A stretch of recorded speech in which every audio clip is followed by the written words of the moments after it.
Pada video kali ini kita akan membahas tentang pembahasan soal TKA atau tes kemampuan akademik untuk mata pelajaran ekonomi bagian ketiga. Nah, ini adalah aplikasinya yang mana dapat diakses melalui tautan atau link yang ada di deskripsi video. Untuk masuk ke pengerjaan soal, jadi nanti kita perlu mengisi identitas dulu. Misalnya ini diisi identitas sesuai nama, kemudian kelas, kemudian sekolahnya. Ini bisa disesuaikan dengan data masing-masing.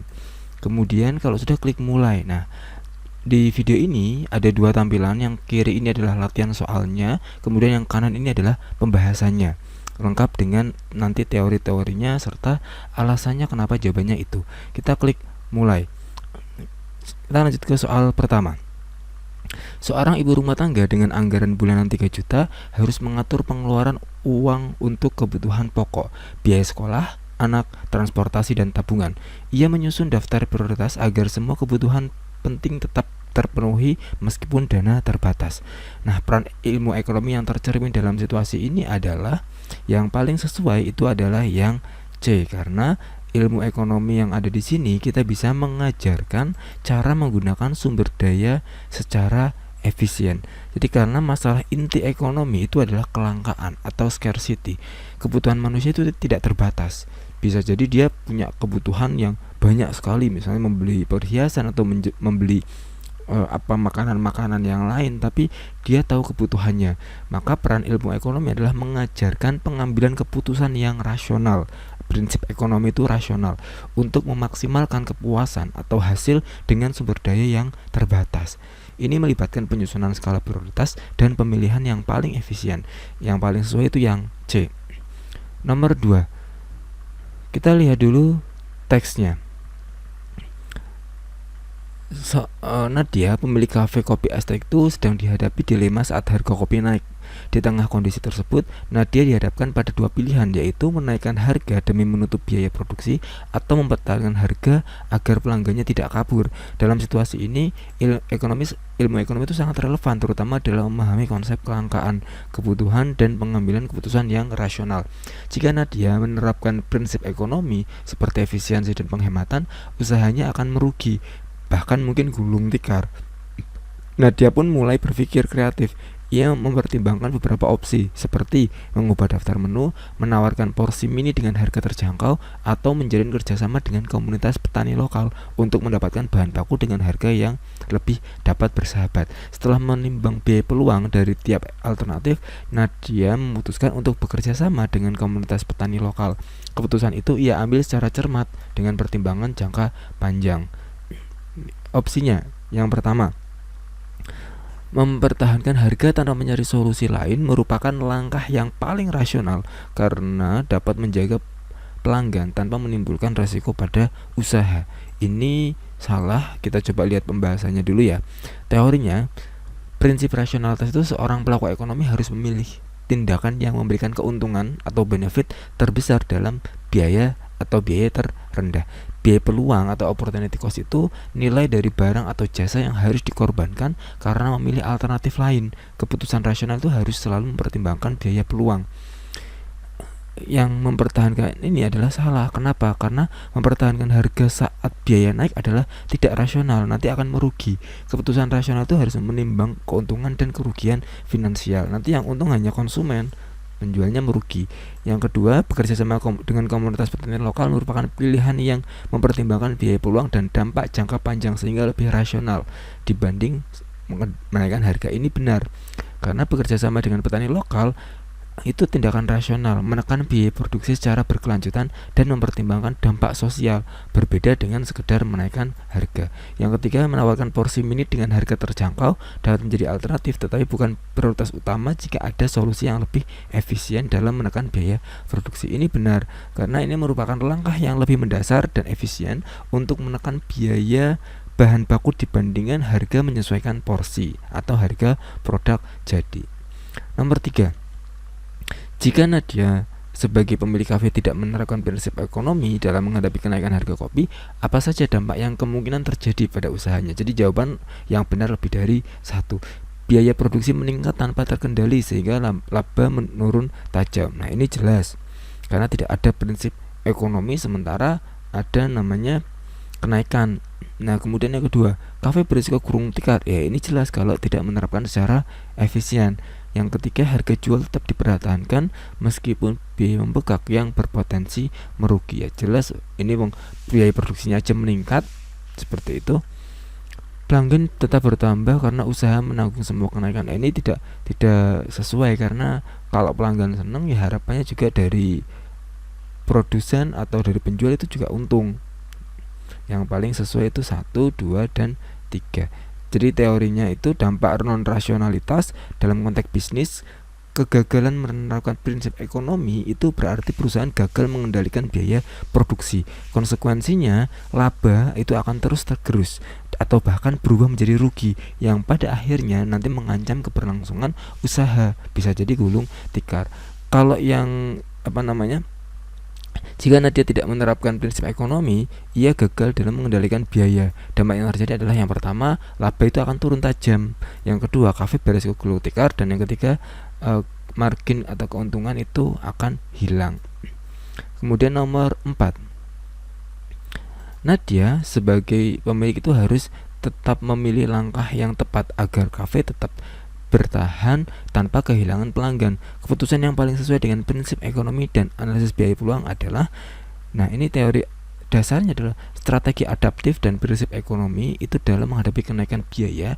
Pelaku usaha harus mencari alternatif yang pertama menurunkan biaya input seperti kerja sama dengan petani lokal, itu termasuk menurunkan biaya input. Yang kedua, menyesuaikan harga atau volume output seperti porsinya yang mini. Atau yang ketiga, mengembangkan produk pengganti seperti mungkin menu non kopi. Ketiga opsi tersebut ini tetap meminimalkan biaya peluang, yaitu kerugian pelanggan atau kerugian finansial. Kunci jawabannya, yang pertama mengembangkan menu alternatif yang tidak berbahan dasar kopi. Yang kedua, menawarkan porsi mini dengan harga yang lebih ramah bagi pelanggan. Dan yang ketiga, menjalin kerjasama dengan petani lokal agar mendapatkan bahan baku yang terjangkau. Pembahasannya, yang opsi yang disebut itu dianggap solusi yang rasional. Mengembangkan alternatif itu diversifikasi. Kemudian menawarkan porsi mini itu penyesuaian harga atau volume. Menjalin kerjasama dengan petani lokal itu menekan biaya input, seperti itu. Nomor 5, stimulusnya adalah perekonomian suatu negara itu dapat digambarkan melalui circular flow diagram yang 2 sektor, 3 sektor, dan 4 sektor. Kemudian menjelaskan aliran barang, jasa, dan uang antar pelaku ekonomi. Dalam model 2 sektor, rumah tangga dan perusahaan itu saling berinteraksi melalui konsumsi dan pembayaran faktor produksi seperti upah. Sementara model 4 sektor mencakup peran pemerintah dan sektor luar negeri melalui mekanisme pajak, subsidi, serta aktivitas ekspor dan impor. Nilai ekspor Indonesia mencapai 292 miliar US dollar pada 2022, mempertegas pentingnya sektor luar negeri dalam mendukung pertumbuhan ekonomi. Menurut Badan Pusat Statistik, untuk memperkuat interaksi antar pelaku ekonomi diperlukan inovasi berbasis konten lokal. Digitalisasi UMKM melalui platform digital membawa sekitar 17 juta pelaku usaha ke pasar daring. Pemerintah bersama OJK di 2024, sektor swasta juga menyalurkan KUR sebesar 400 triliun melalui KUR digital dengan bunga rendah sebesar 3%. Selain itu, peningkatan literasi keuangan dari 38% pada 2019 menjadi 49,7% pada 2023 mendorong terciptanya masyarakat yang melek finansial. Upaya tersebut menjadikan pertumbuhan ekonomi Indonesia menjadi inklusif dan berkelanjutan. Nah, manakah yang menunjukkan interaksi antar pelaku ekonomi sesuai dengan konsep circular flow ini ya? Jadi teorinya ini circular flow 4 sektor itu ada RTK, RTP, ini ada faktor pasar faktor produksi dan pasar barang atau jasa. RTK atau RTP melibatkan pemerintah, ini 3 sektor, ada pajak dan subsidi yang diberikan dari pemerintah. Kemudian kalau 4 sektor itu melibatkan luar negeri, ekspor dan impor. Kunci jawabannya, rumah tangga menerima balas jasa atau upah dari perusahaan atas faktor produksi tenaga kerja. Kemudian pemerintah memungut pajak dari rumah tangga dan memberikan subsidi kepada perusahaan. Dan yang ketiga, rumah tangga melakukan impor barang dari sektor luar negeri. Yang satu ini benar, aliran jasa produksi dari RTK ke RTP diimbangi dengan aliran uang dari RTP ke RTK. Ini 2 sektor. Yang 2 benar, interaksi antara pemerintah dengan RTK itu pajak dan RTP itu subsidi. 3 sektor. RTK dan RTP diberikan pajak, ditagih pajak dari pemerintah, tapi nanti pemerintah memberikan subsidi atau bantuan fasilitas kepada RTK dan RTP. Yang ketiga itu salah, karena sektor luar negeri itu membayar pajak atas kegiatan ekspor impor ke pemerintah, tetapi interaksi utama adalah sektor luar negeri dengan RTP atau RTK. Seperti itu. 4. Benar, impor adalah transaksi antara RTK atau RTP dengan sektor luar negeri. 4 sektor ya. Yang kelima ini salah, karena bantuan sosial itu oleh perusahaan bukan interaksi utama dalam model 4 sektor. Biasanya itu interaksinya diwakili oleh upah atau balas jasa. Nomor 6. Manakah solusi yang tepat untuk memperkuat interaksi antar pelaku ekonomi? Tentukan tepat atau tidak tepat. Nah, teori dasarnya, penguatan interaksi ekonomi itu ditunjukkan untuk meningkatkan efisiensi dan daya saing. Strategi yang efektif itu meliputi, yang pertama ada peningkatan kualitas SDM atau modal. Yang kedua ada kolaborasi lintas sektor, pemerintah, swasta, akademisi, komunitas. Yang ketiga ada menghindari proteksionisme, pembahasan impor yang mana cenderung melemahkan efisiensi dan melanggar prinsip perdagangan internasional. Kemudian kunci jawabannya, menyediakan pelatihan digital marketing untuk pelaku UMKM lokal ini jelas tepat. Karena apa? Pelatihan digital marketing itu membantu UMKM atau dalam hal ini RTP mengakses pasar daring, memperkuat interaksi dengan RTK atau sektor luar negeri. Yang kedua, membatasi akses rumah tangga terhadap produk luar negeri untuk mendukung konsumsi domestik. Ini tidak tepat, karena pembatasan impor itu bertentangan dengan semangat perdagangan internasional dan dapat memicu inefisiensi. Yang ketiga, ini mendorong kolaborasi antar pelaku usaha, pemerintah dan akademisi, ini jelas tepat. Kolaborasi triple helix ini antara bisnis, pemerintah dan akademisi itu sangat efektif untuk mendorong inovasi dan memperkuat semua pelaku ekonomi. Baik, kita lanjut ke nomor 7. Dalam perekonomian terdapat pelaku ekonomi yaitu rumah tangga, perusahaan, pemerintah, dan sektor luar negeri. Setiap pelaku ekonomi itu memiliki peran dan saling berkaitan dan membentuk alur kegiatan ekonomi yang berkesinambungan. Berdasarkan ilustrasi tersebut, apa peran utama rumah tangga dalam perekonomian? Yang paling sesuai ini teorinya, rumah tangga konsumen itu yang pertama konsumen, yaitu mengkonsumsi barang dan jasa yang dihasilkan RTP. Yang kedua, penyedia faktor produksi. Jadi RTK itu juga penyedia faktor produksi. Dia menjual atau menyewakan faktor produksi berupa tanah, tenaga kerja, modal, kewirausahaan kepada RTP. Tujuannya untuk apa? Tujuannya untuk menerima balas jasa. Yang paling sesuai itu adalah yang C, menyediakan faktor produksi berupa tenaga kerja. Jadi peran utama rumah tangga adalah sebagai pemilik dan penyedia faktor produksi kepada perusahaan dan sebagai konsumen barang atau jasa. Kemudian kita lanjut ke nomor 8. Nomor 8 ini ada teks di mana PT Agrosejahtera merupakan perusahaan agribisnis yang memproduksi dan memasarkan sayuran segar. Dalam beberapa bulan terakhir, perusahaan ini mengalami fluktuasi permintaan dan penawaran akibat musim panen dan kebijakan harga dari pemerintah. Data perubahan harga wortel itu bisa dilihat dalam tabel tersebut.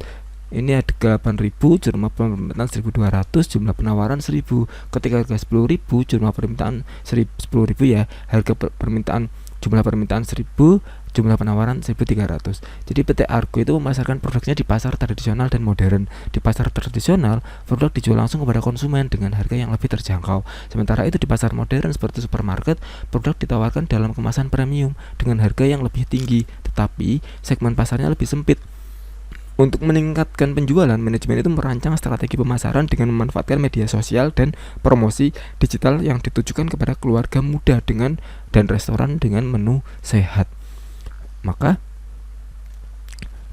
apa yang disimpulkan tentang kondisi pasar?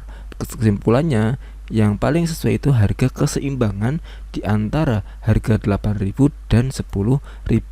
Jadi teori dasarnya, kelebihan permintaan atau shortage itu terjadi jika jumlah permintaan QD itu lebih besar daripada jumlah penawaran QS.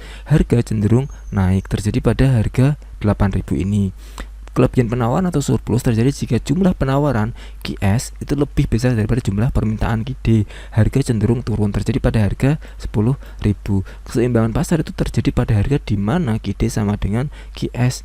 Jadi nanti harga keseimbangannya terjadi di antara 8.000 sampai dengan 10.000. Pembahasannya pada harga 8.000 permintaan 1.200, penawaran 1.000.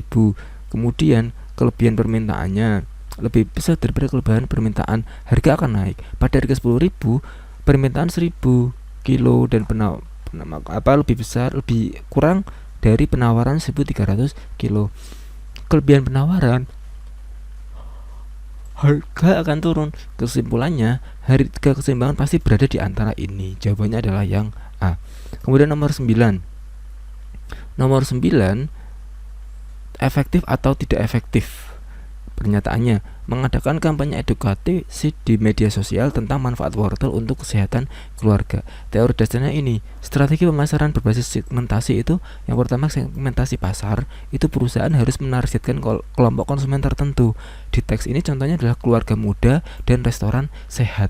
Yang kedua, efektivitas. Strategi dinyatakan efektif jika sesuai dengan target pasar dan tujuan perusahaan. Penggunaan media sosial dan promosi digital itu sesuai dengan segmen keluarga muda. Maka ketika kampanye edukasi di media sosial tentang manfaat wortel untuk kesehatan keluarga, ini adalah efektif.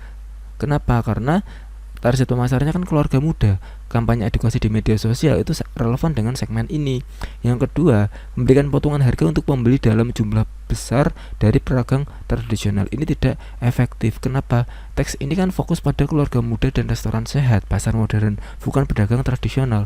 Meskipun pasar tradisional itu tetap ada, kan ada segmennya sendiri. Ketika untuk yang tradisional dan untuk yang modern.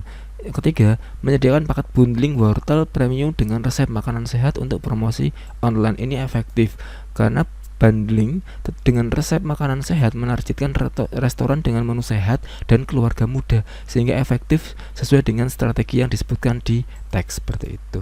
Kemudian kita lanjut ke nomor 10. Nomor 10 ini tentukan benar atau salah. Jadi teorinya adalah karakteristik pasar. Ini karena kaitannya dengan pasar tradisional dan pasar modern. Pasar tradisional itu harga cenderung terjangkau, segmentasi itu luas karena segala lapisan masyarakat dan barang dijual tanpa kemasan khusus. Sementara pasar modern itu harga relatif lebih tinggi atau kategorinya premium, segmentasinya spesifik, yaitu kalangan menengah ke atas atau terfokus, menggunakan kemasan dan memanfaatkan teknologi untuk promosi. Pasar tradisional menjangkau lebih banyak konsumen dari berbagai latar belakang sosial. Ini benar karena pasar tradisional itu dikenal dengan harga yang terjangkau, tentu menarik konsumen dari berbagai latar belakang. Yang kedua, pasar modern menawarkan produk dalam kemasan premium dan harga tinggi. Ini sesuai sebenarnya. Teks itu menyebutkan. Jadi teks itu menyebutkan pasar modern menawarkan kemasan premium dengan harga yang lebih tinggi. Tetapi klaim harga yang tinggi itu terlalu absolut. Kunci jawabannya itu mengkonsumsikan bahwa klaim ini tidak selalu benar dengan semua konteks. Harga tinggi. Kemudian strategi promosi digital lebih efektif digunakan pasar modern karena segmentasi konsumennya terfokus pada kalangan yang terbiasa menggunakan teknologi. Ini benar karena strateginya itu jika pada keluarga muda atau restoran. Kita lanjut ke nomor 11.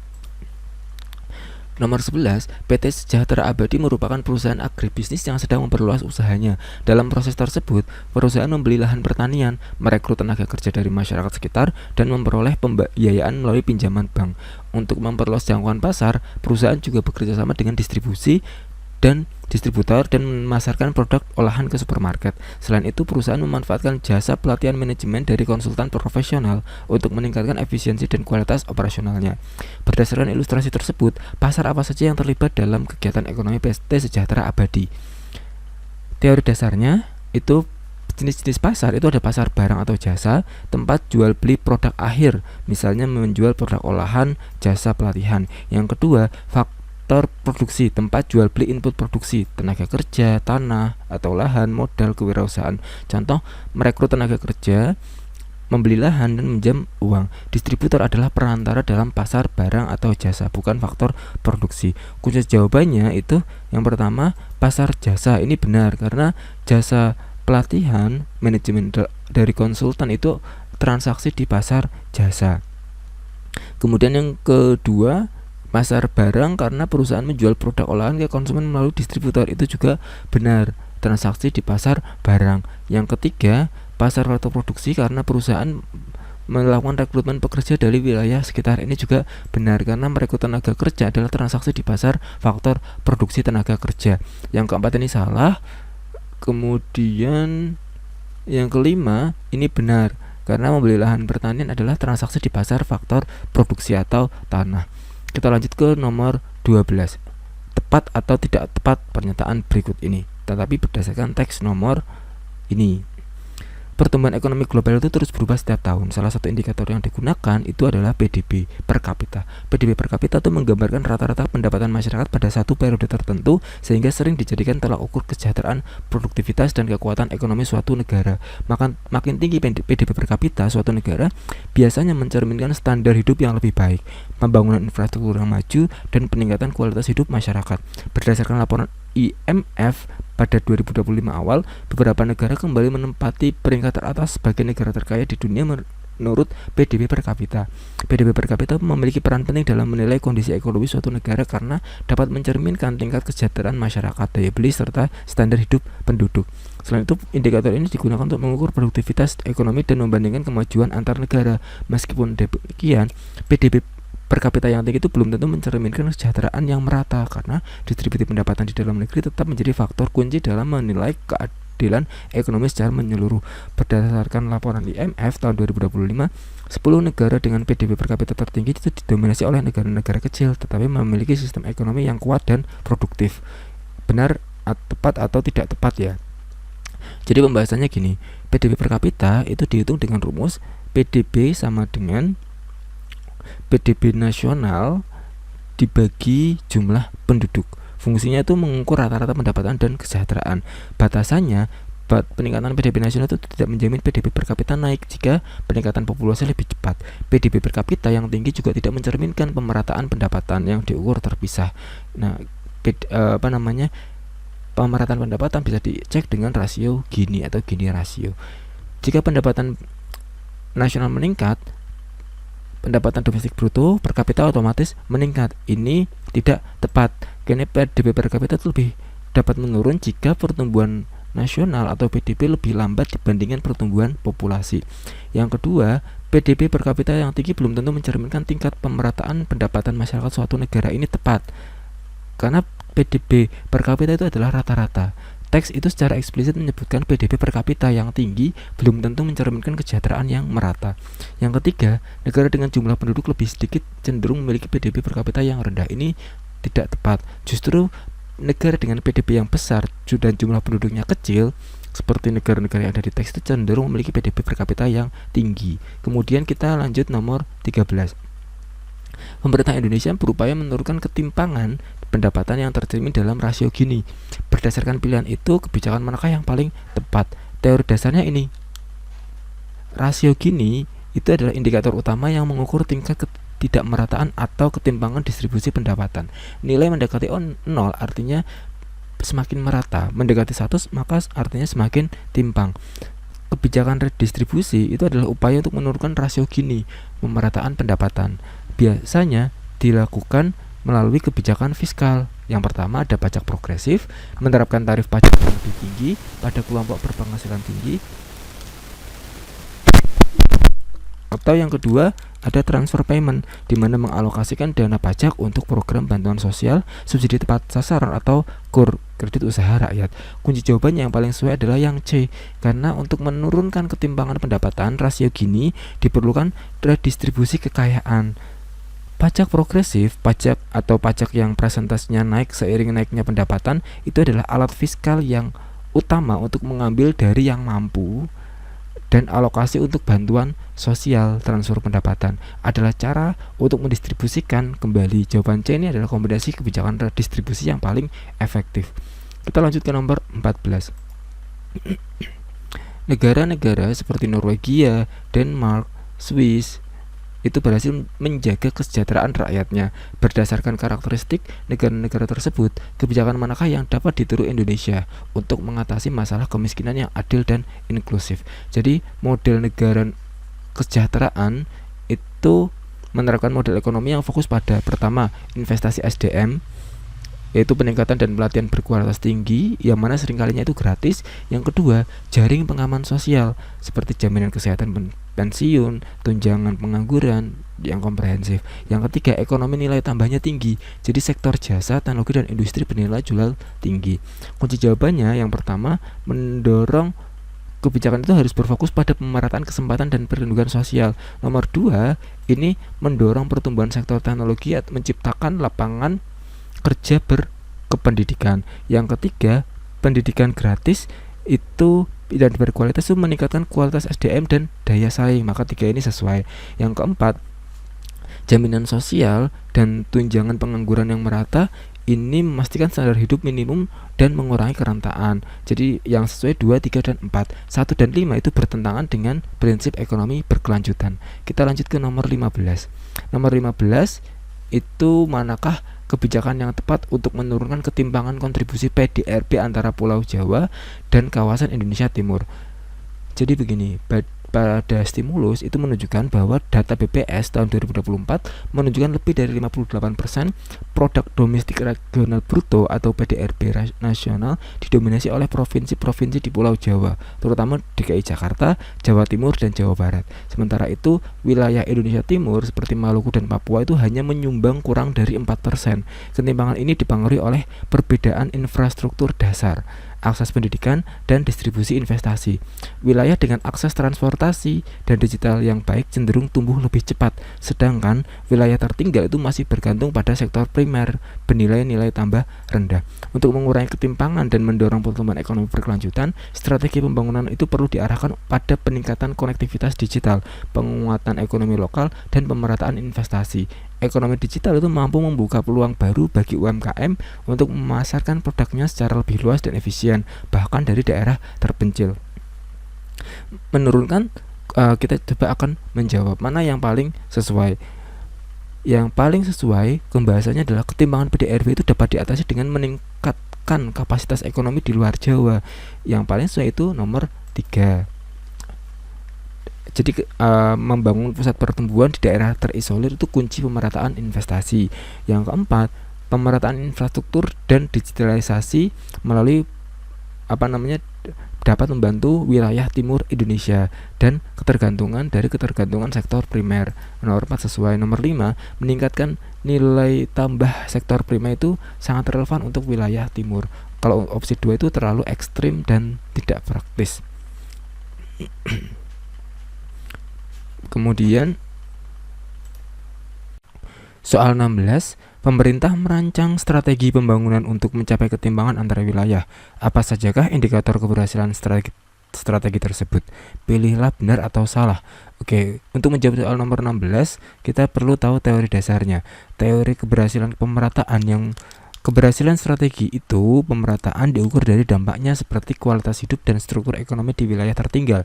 Seperti yang pertama, peningkatan kualitas hidup, yaitu penurunan pengangguran dan kemiskinan.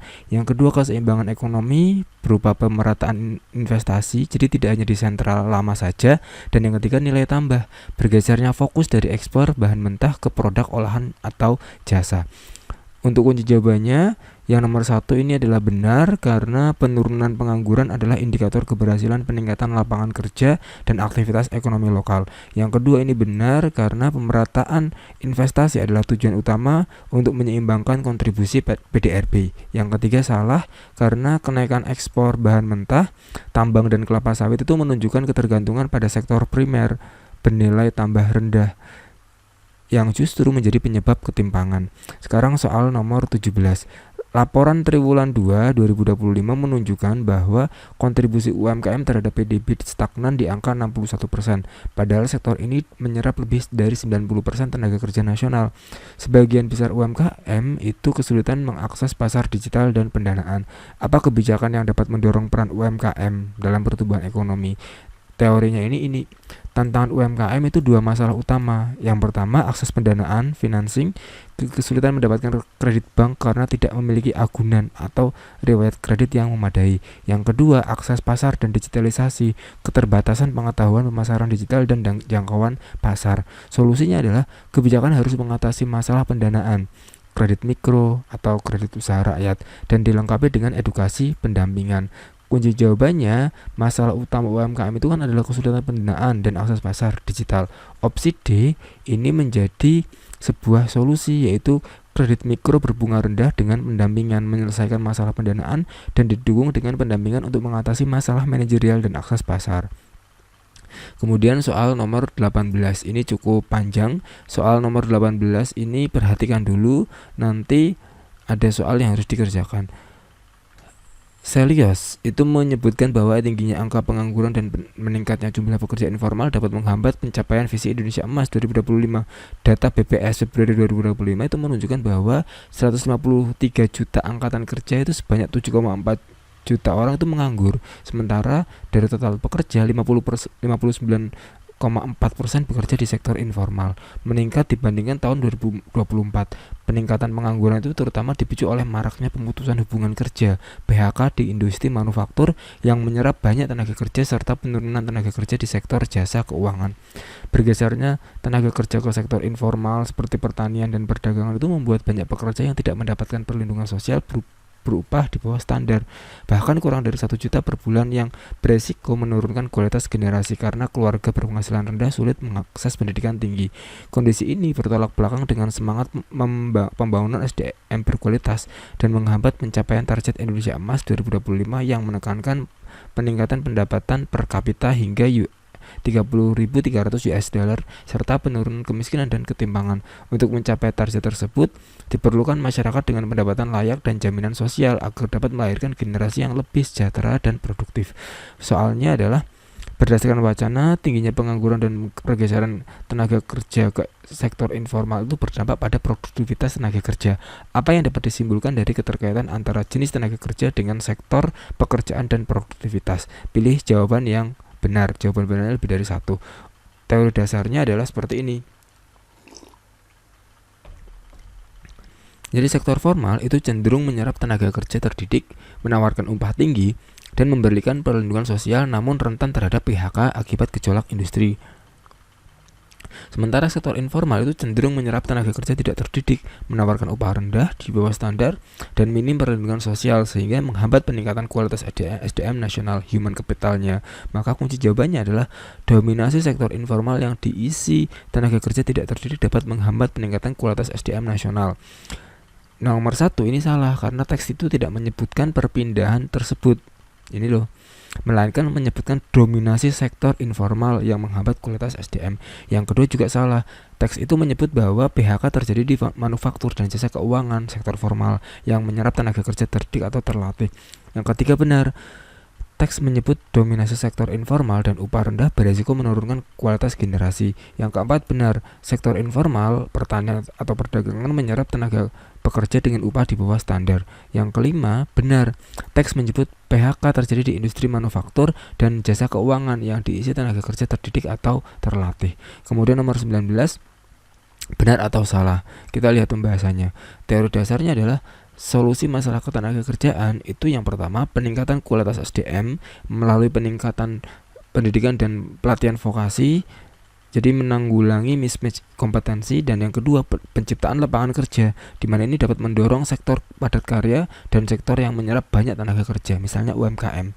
Kemudian larangan impor, proteksionisme bukan solusi utama pengangguran karena menimbulkan inefisiensi dan resiko balasan dagang.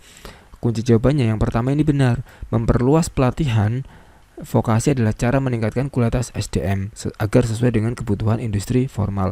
Yang kedua salah, karena larangan impor itu adalah proteksionisme yang dapat memicu perang dagang dan inefisiensi, bukan solusi utama untuk pengangguran. Yang ketiga benar, UMKM itu menyerap 90% tenaga kerja, sehingga mendorong pertumbuhan adalah cara yang efektif menekan pengangguran. Nomor 20. Tingginya jumlah pekerja sektor informal dengan upah rendah tanpa perlindungan sosial itu menjadi tantangan besar dalam mewujudkan tenaga kerja yang produktif dan berdaya saing.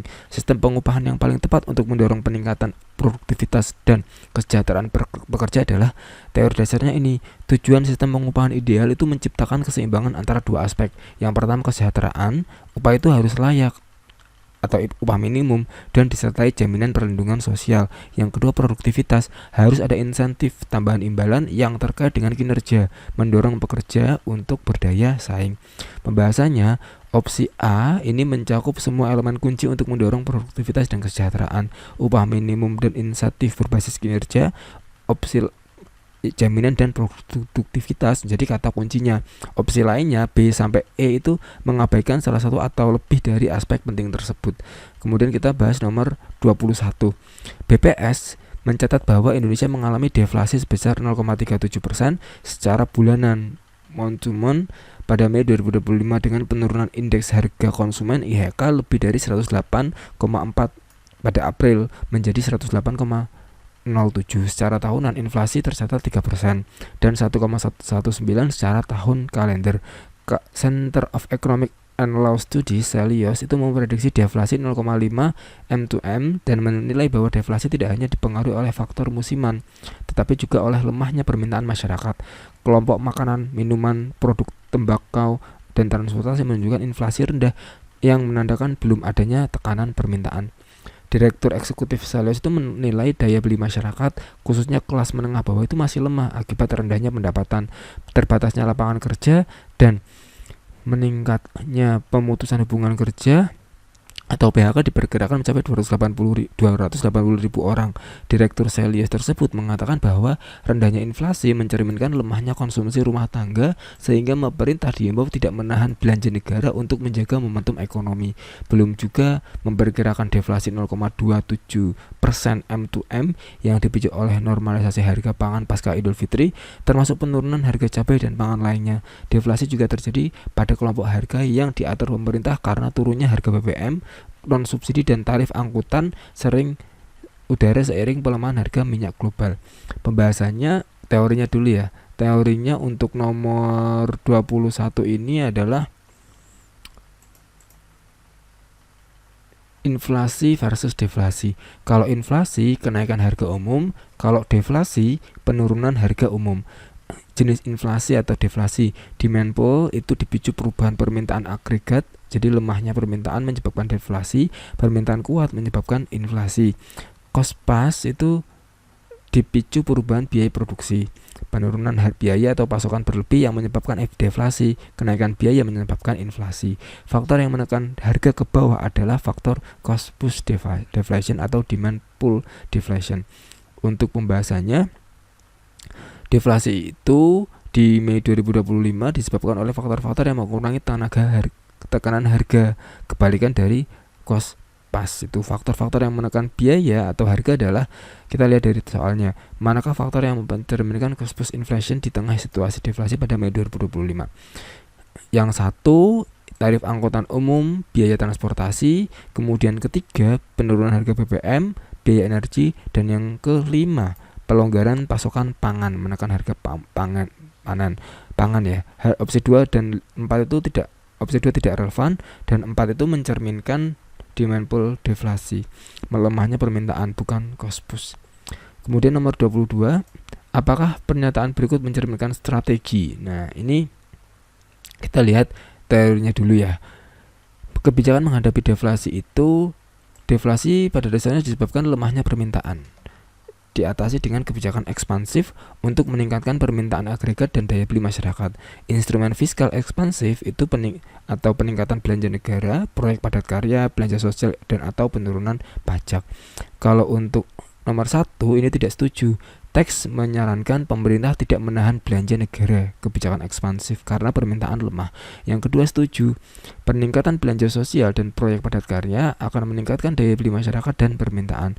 3, tidak setuju. Inflasi rendah dan permintaan lemah justru memerlukan stimulus fiskal untuk mendorong ekonomi, bukan dikurangi.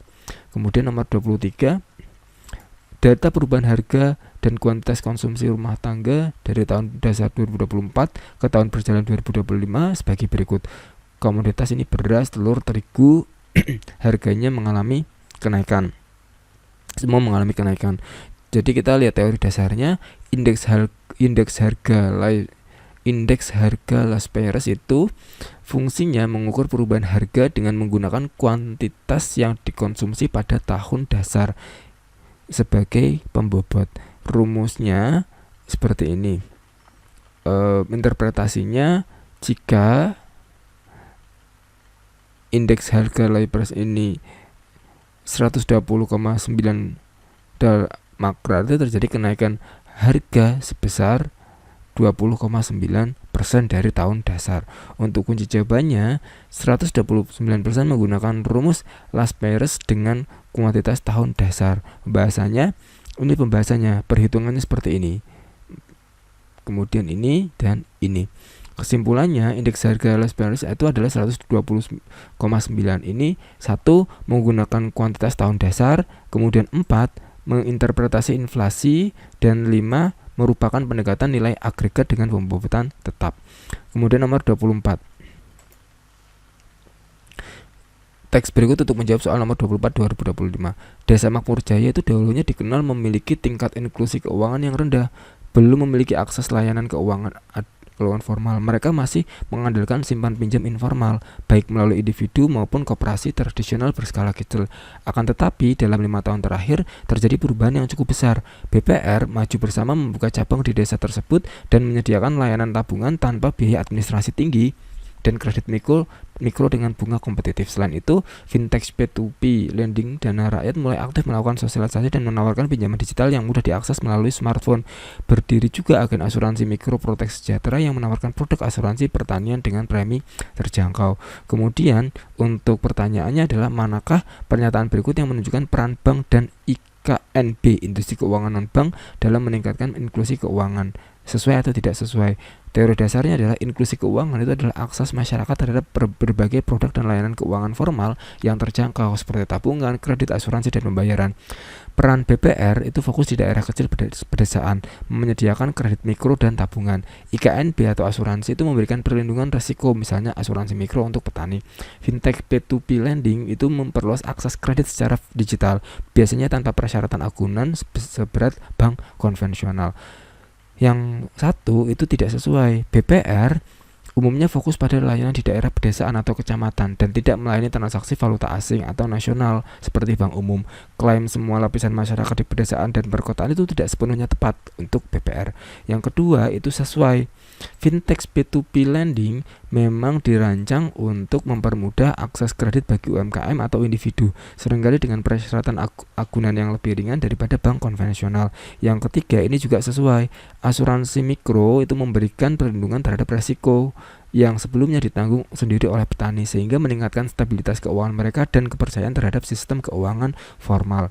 Kemudian soal nomor 25. Berdasarkan teks, strategi apa yang paling efektif dapat dirancang BPR untuk BPR maju bersama atau fintech dana rakyat untuk meningkatkan literasi keuangan sekaligus menarik nasabah. Literasi keuangan itu tingkat pengetahuan, keterampilan, dan keyakinan masyarakat dalam mengelola uang. Strategi peningkatannya itu harus berupa edukasi yang relevan, misalnya perencanaan utang dan pemberian akses produk yang mudah dipahami, simple investment apps. Produk canggih tanpa edukasi akan meningkatkan resiko. Pembahasannya, strategi yang efektif harus memenuhi 2 tujuan, literasi keuangan dan menarik nasabah. Opsi A ini adalah yang paling komprehensif. Seminar memberikan edukasi langsung dan relevan, perencanaan keuangan, utang, sementara aplikasi investasi sederhana itu menarik nasabah dengan menawarkan produk yang mudah diakses dan dipahami, inklusif dan edukatif. Opsi C itu keliru karena mengabaikan edukasi resiko, dan D itu keliru karena masyarakat berliterasi rendah akan kesulitan dengan produk yang canggih. Nomor 26. Pada triwulan terakhir, Indonesia mengalami tekanan inflasi yang tinggi akibat lonjakan harga pangan dan energi. Nilai tukar rupiah melemah terhadap dolar Amerika Serikat dan cadangan devisa menurun. Untuk mengendalikan kondisi tersebut, BI mengambil kebijakan moneter guna menstabilkan stabilitas harga dan sistem keuangan. Kebijakan moneter apa yang paling tepat dilakukan BI untuk menghadapi kondisi tersebut? Oke, kebijakan moneter kontraktif atau tight money policy itu digunakan untuk mengatasi inflasi dan pelemahan nilai tukar, menjaga stabilitas harga. Tujuannya untuk mengurangi jumlah uang beredar. Instrumen BI itu suku bunga acuan, BI rate, dinaikkan, itu mengurangi kredit. Operasi pasar terbuka OPT, menjual surat berharga, menyerap JUP, menyerap jumlah uang beredar. Yang ketiga, giro wajib minimum itu dinaikkan, mengurangi kemampuan bank memberi kredit. Untuk pembahasannya, 3 instrumen utama kebijakan moneter kontraktif adalah: 1. Menaikkan BI rate atau suku bunga acuan untuk menahan laju inflasi. Yang ketiga, menjual suku berharga atau operasi pasar terbuka untuk menyerap likuiditas dari pasar. Yang keempat, menaikkan giro wajib minimum untuk meningkatkan cadangan wajib pajak sehingga bank lebih memilih sedikit dana untuk disalurkan sebagai kredit. Kalau yang 2 dan 5 itu kebijakan ekspansif yang justru akan memperburuk inflasi dan pelemahan rupiah. 27. Teks berikut. Jadi TER atau tarif efektif rata-rata sejak Januari 2024 berdampak besar pada penerimaan pajak penghasilan pada 21, pasal 21. Kebijakan ini menyebabkan lebih bayar PPh 21 sebesar 16,5 triliun pada 2024 karena perusahaan membayar pajak karyawan melebihi yang seharusnya. Kelebihan bayar akan mempengaruhi perhitungan penerimaan pajak 2025 jika dikoreksi pada awal tahun. Penerimaan PPh 21 sebenarnya menunjukkan kenaikan dibandingkan periode yang sama tahun sebelumnya. Meskipun terdapat lebih bayar, kondisi ini tidak mencerminkan penurunan kinerja penerimaan pajak. Secara keseluruhan, penyesuaian tarif efektif menunjukkan peningkatan penerimaan PPh 21.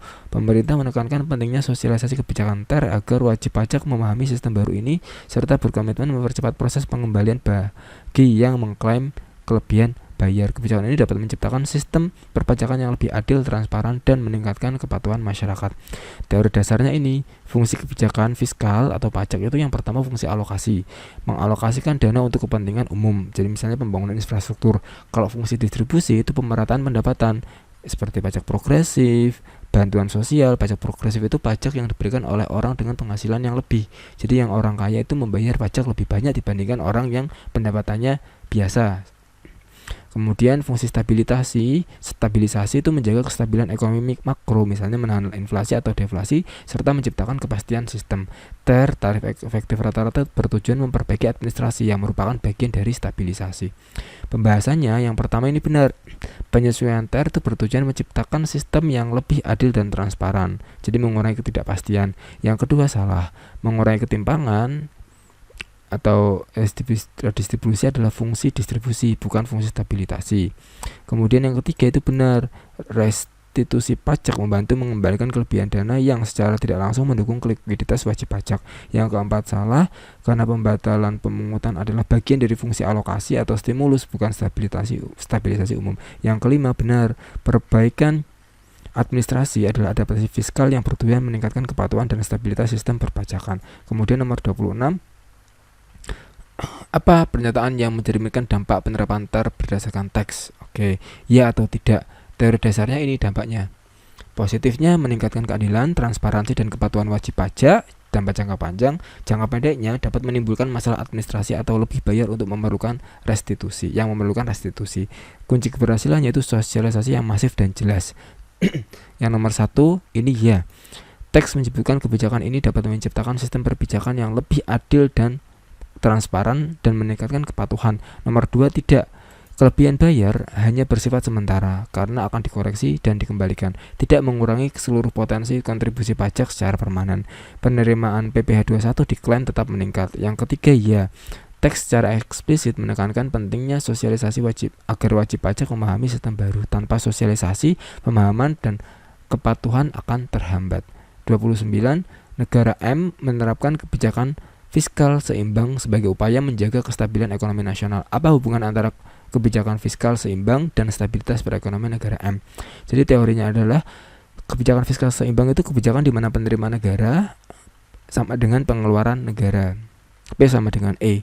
Dampaknya defisit jika P lebih kecil daripada E, pemerintah perlu berutang pinjam. Surplus itu ketika penerimaan lebih besar daripada pengeluaran. Pemerintah memiliki kelebihan dana dapat digunakan untuk membayar utang.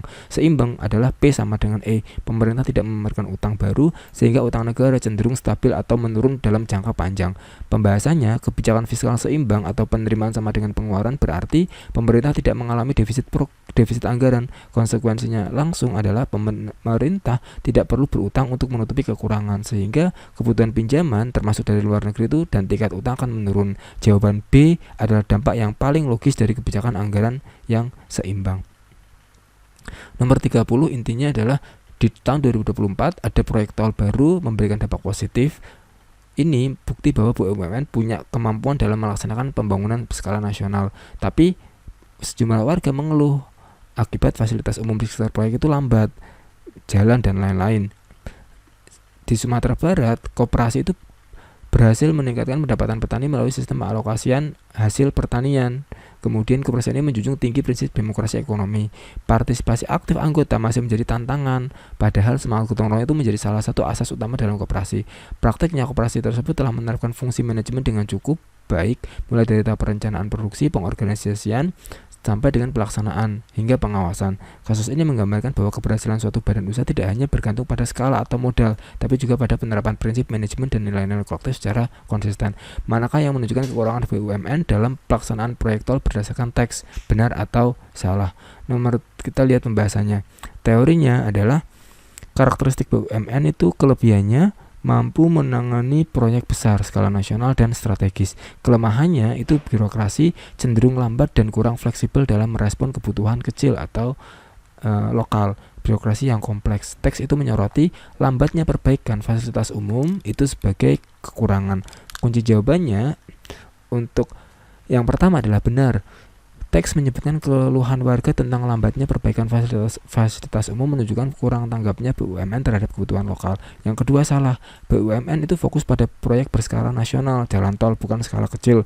Yang ketiga benar, keterlambatan perbaikan fasilitas umum, jalan lingkungan dan saluran air itu adalah bentuk pengabdian terhadap pembangunan sosial atau fasilitas umum di area lokasi. Kontras dengan fokus proyek besar. Kemudian nomor 31, berdasarkan teks, apa yang paling tepat dilakukan koperasi untuk memperkuat asas gotong royong? Teorinya, asas koperasi itu yang pertama asas kekeluargaan, semangat kebersamaan dan kerjasama antar anggota, dan yang kedua asas demokrasi ekonomi, keputusan penting diambil secara musyawarah. Penguatannya untuk memperkuat asas gotong royong diperlukan peningkatan partisipasi aktif anggota agar mereka merasa memiliki. Pembahasannya, masalah yang dihadapi koperasi adalah partisipasi aktif anggota yang rendah. Asas gotong royong dan demokrasi itu diperkuat dengan melibatkan anggota secara langsung dalam proses. Opsi E, diskusi terbuka dan pembagian tugas itu mekanisme yang paling efektif untuk mendorong partisipasi, transparansi, dan rasa kepemilikan bersama gotong royong. Kemudian kita lanjut ke nomor 32. Bagaimana strategi manajemen sumber daya manusia yang efektif untuk memastikan keberlanjutan program koperasi dalam pengawasan keuangan secara terbuka? Jawaban benar lebih dari satu. Teorinya, manajemen keuangan koperasi itu memerlukan kombinasi. Yang pertama, kontrol internal dilakukan oleh anggota tim pengawas yang dipilih secara demokrasi. Kontrol eksternal itu dilakukan oleh pihak independen, auditor eksternal. Yang ketiga, edukasi anggota. Anggota harus memiliki kemampuan dasar membaca laporan agar pengawasan menjadi efektif dan transparan. Untuk memastikan pengawasan terbuka dan berkelanjutan, yang kedua, menunjuk auditor eksternal. Auditor itu memberikan kontrol independen yang profesional bagi dari eksternal. Yang ketiga, tim pengawasan dari anggota kontrol internal itu memastikan prinsip demokrasi. Dan yang kelima itu melatih anggota meningkatkan kompetensi mereka dengan memahami laporan, sehingga pengawasan menjadi efektif dan transparan. 33. Laporan Kementerian Perdagangan awal tahun 2025 itu mencatat nilai ekspor produk digital itu software dan layanan meningkat 12% dibanding 2024. Pertumbuhan ini didorong oleh kerjasama digital lintas negara. Pernyataan yang menunjukkan keterkaitan antara globalisasi dan meningkatnya perdagangan internasional adalah teorinya globalisasi dan perdagangan digital. Globalisasi itu integrasi ekonomi, teknologi, dan budaya antar negara. Dampak digitalisasi itu teknologi telah menghilangkan batas geografis, membuat akses pasar internasional, dan mempercepat logistik perdagangan. Pembahasannya, teks itu fokus pada ekspor produk digital. Yang pertama, teknologi digital mempercepat logistik ekspor atau impor. Yang kedua, Internet membuka pasar global bagi produk digital. Dan yang keempat, kerjasama peningkatan ekspor produk digital itu dorong oleh kerjasama lintas negara. Kemudian kita lanjut nomor 34.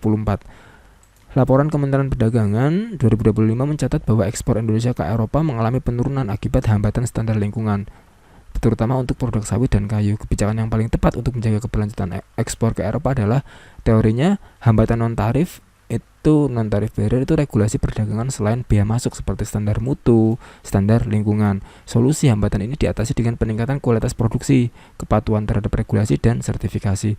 Pembahasannya, masalahnya adalah standar lingkungan sebagai hambatan non-tarif. Solusi paling tepat dan berkelanjutan adalah menyesuaikan produksi dengan standar yang diminta, yaitu sertifikasi produk ramah lingkungan. Opsi C memungkinkan keberlanjutan ekspor ke pasar premium Eropa.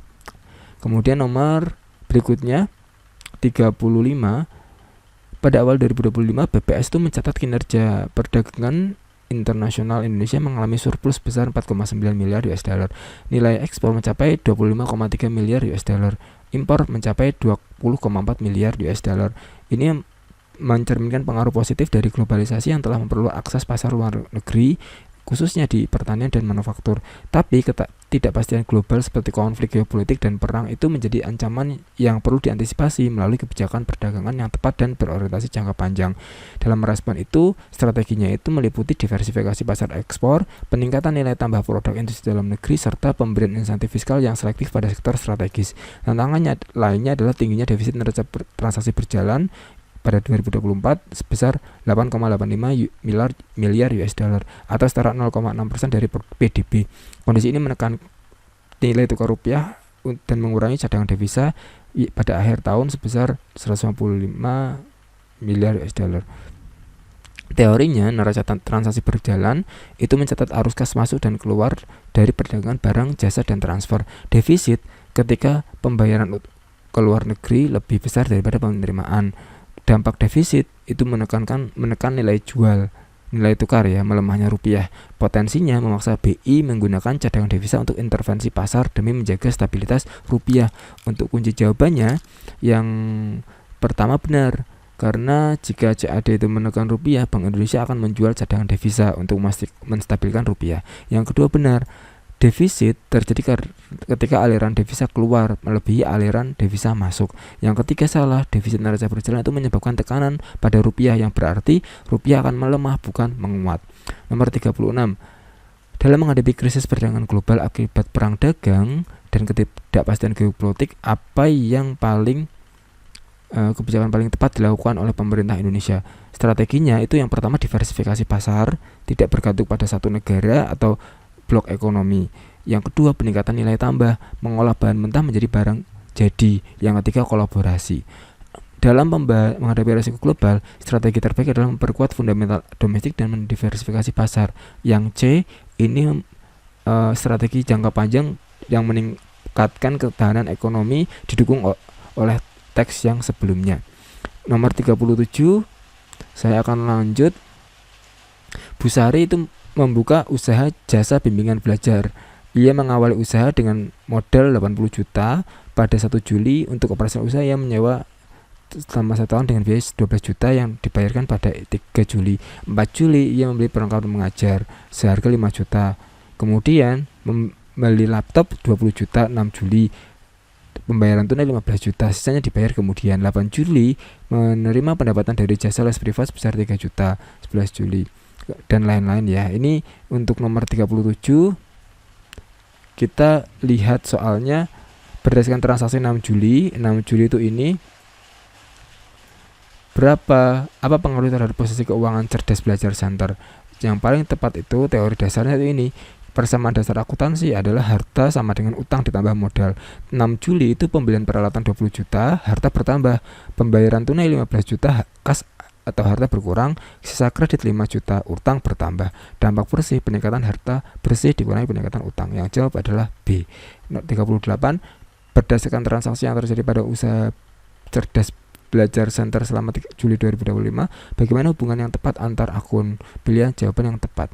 Nomor 38 yang paling sesuai itu Jadi klasifikasi transaksi itu yang pertama akuntansi ya. Yang pertama beban dibayar di muka itu adalah pembayaran di awal untuk manfaat masa depan, dicatat sebagai harta. Yang kedua beban expense, mengurangi laba dan modal. Yang ketiga pengambilan pribadi oleh pemilik, mengurangi modal secara langsung. Yang keempat pendapatan atau revenue, meningkatkan laba dan modal. Pembahasannya 38. Yang pertama benar, sewa dibayar 1 tahun penuh, dicatat sebagai beban dibayar di muka dan kas berkurang. Yang kedua salah, pembayaran gaji mengurangi beban dan mengurangi modal. Yang ketiga benar, pendapatan jasa yang diterima secara tunai akan menambah akun kas dan pendapatan. Yang keempat benar, pengambilan uang pribadi adalah pengurangan langsung pada akun modal. Dan yang kelima salah, pembelian perlengkapan itu dicatat sebagai harta di akhir periode. Berarti yang benar, pembayaran sewa tempat usaha, pendapatan jasa yang diterima secara tunai akan menambah akun kas pendapatan, dan pengambilan uang oleh perusahaan untuk keperluan pribadi akan mengurangi modal usaha. Nomor 39, manakah pernyataan berikut yang tepat? Kita lihat pembahasannya ya. Jadi 39 itu prinsip akuntansi, sewa dibayar di muka harus diakui sebagai beban secara periodik, bukan langsung keseluruhannya. Pendapatan itu diakui saat terjadi. Pendapatan jasa tunai meningkatkan kas dan pendapatan. Perlengkapan itu dicatat sebagai harta saat dibeli, baru dicatat sebagai beban saat sudah terpakai. Jadi yang pertama ini salah. Sewa untuk 1 tahun itu harus dicatat sebagai beban dibayar di muka, bukan seluruhnya sebagai beban bulan Juli. Beban Juli hanya 1 juta, 12 juta dikurangi ini ya 12 dibagi 12 bulan. Yang kedua benar, jasa telah diberikan dan diterima tunai sehingga kas bertambah dan pendapatan bertambah. Yang ketiga salah, pembelian perlengkapan dicatat sebagai harta, akun perlengkapan baru menjadi beban setelah digunakan di akhir periode akuntansi. Nomor 40 ini perhitungannya manakah yang sesuai dengan analisis laporan keuangan. Dari hal ini kita lihat ke teorinya dulu. Struktur laporan laba rugi. Laba bersih sama dengan total pendapatan dikurangi total beban. Akun kunci pendapatan itu jasa komisi bunga, sifatnya revenue. Beban itu gaji, sewa, perlengkapan, bunga. Prive itu bukan beban usaha, prive mengurangi modal di laporan perubahan modal. Jadi untuk pembahasannya, yang pertama ini benar, total pendapatan sama dengan pendapatan jasa. Kemudian yang kedua ini benar, dengan hitungan seperti ini total beban sama dengan beban gaji ditambah beban sewa ditambah beban bunga ditambah beban perlengkapan. Yang ketiga salah, prive adalah pengurangan modal.